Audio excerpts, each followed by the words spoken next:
tunawaombea mwendelee kufanya juhudi hizo, lakini pia tunakupongeza wewe kwa kupewa nafasi hii kubwa ambayo ni mtendaji mkuu wa serikali. Mwenyezi Mungu akusimamie. Baada ya hayo, nitaomba kuzungumza machache kwa sababu mkutano ni wako.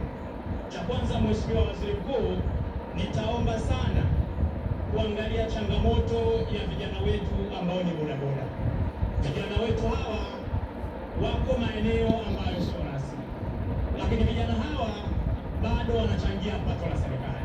Niombe pale serikali inapotengeneza miundombinu, basi nayo serikali iangalie inawezaje kuwatengea maeneo yao badala ya kupigwa na mvua na jua masaa yote.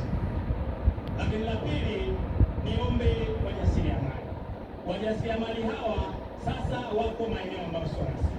Nikuombe Mheshimiwa Waziri, kwa sababu maeneo yako ya TANROADS ambayo mpaka sasa hivi bado yako wazi, nikuombe kama inawezekana wawekwe maeneo haya ya TANROADS angalau kwa awamu, hata kama ni miaka 5, ili wawe na uhakika wa kufanya shughuli zao, wawe na uhakika wa kulipa mikopo yao.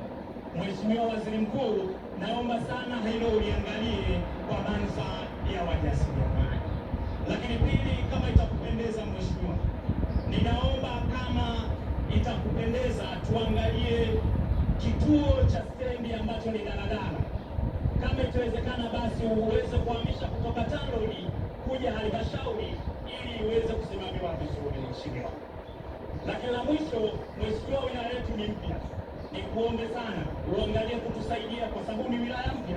Barabara nyingi za ndani ziangaliwe, kwa sababu ni changamoto kwa sababu ya wilaya mpya. Lakini la mwisho Mheshimiwa, kwa niaba ya wenye viti, nikuombe ukibarikiwa, ikikupendeza, utafute muda tuweze wenye viti wa mkoa wa Dar es Salaam kukutana na wewe. Asante sana, karibu sana, mtawapa Yesu.